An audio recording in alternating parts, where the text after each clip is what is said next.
पुरुष हेला गर्भवती पुरुष पेटरी बढ़ुची छुआ एही मार्च रे जन्म देबे एक संतान मालिकार भविष्यवाणी हेला सत्य घटिला सही घटना जहा लेखा थिला मालिकारे। तेबे आसंतु जानिबा पुरुष मां हेबा विषय रे।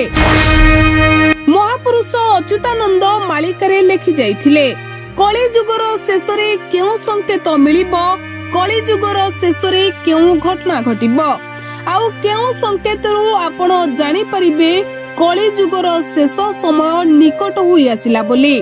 तेबे दर्शक बंधु सेही समय आज आसी जाइछि सेही संकेत मध्य मिलि सारिछि।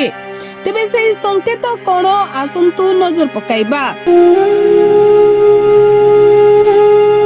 महापुरुष शिशु अनंत मालिकारे कहि जाइथिले कली जुगर शेष रे एही संकेत मिलिबो अदिन रे लिंब गछरे कढी धरिबो अदिन रे आंब बौल हेबो अदिन रे कोइले राबिबो आउ पुरुष पुत्र प्रसविबो। सेही समय एबे आसी निकट होई जाइछि अदिन रे लिंब गछरे कढी धरि सारिलानी अदिन रे आंब गछरे बौल मध्य होई सारिलानी आउ अदिन रे कोइले मध्य राब देलानी। केवल एतिकी नुहे पुरुष प्रसव करिबा कथा एबे सारा भारत रे चर्चा हेलानी एबे सारा भारत रे चर्चा हेलानी।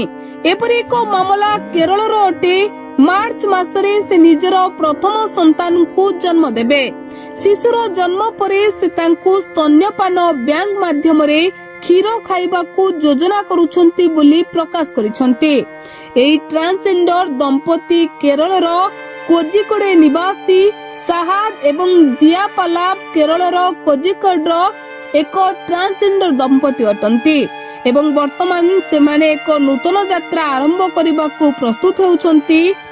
ट्रांसजेंडर व्यक्ति गर्भवती हेबा पई तांको परिवर्तन प्रक्रिया बंद करि दैछंती। मार्च रे एही दंपति सेमानंकर प्रथम संतान को आशा करूछंती। निज सोशल मीडिया रे एहा घोषणा करिछंती। भारत रे ट्रांसजेंडर संप्रदाय मध्य रे यह प्रथम मामला बोली जना जाइछि। से गर्भवती थिबा खबर एबे पवन बेगरे व्यापीबारे लागिछि। ट्रांसजेंडर जिया एवं जहाद निजर प्रथम संतान बा नुआ अतिथि को निज परिवार को स्वागत करिबा पई बेस खुशी अछंते। तेबे जहाद कहंती मु प्रथमरु महिला नथिली हेले मोर किंतु मां हेबा को बहुत इच्छा थिला आउ आम दुई जनक सहमति रे आमर प्रथम संतान मो गर्भरे बढ़ुछि।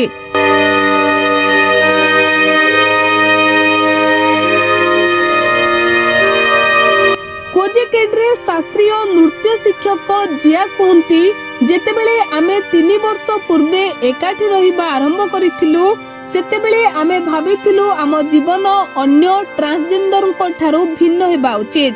अधिकांश दंपति समाज तथा सेमानंक परिवार द्वारा विच्छिन्न होइथांती। आमे एक शिशु चाहुथिलु जहा द्वारा आमर मृत्यु परे मध्य एही दुनिया रे आम औरसरु जणे व्यक्ति रहिबे।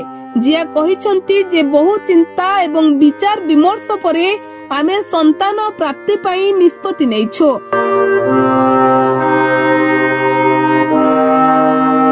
तेबे 600 वर्ष पूर्वरु भविष्यत को देखि पारुथिबा महापुरुष जहा लेखि जाइथिले ताहा आज सत्य होइछि। केवल एही घटना सत्य होई नाही बरं एही घटना घटिबा परे मालिका भक्त माने कहउछंती कि कली जुगर शेष समय निकटतर होई आसिलानी। तेबे केबे हेबो कली जुगर शेष ताहा वर्तमान पर्यंत अस्पष्ट रहिथिबा बेले लोके आलोचना करूछंती कि आउ बोधे हुए अधिक डेरी नहीं कली जुग शेष हेबाको।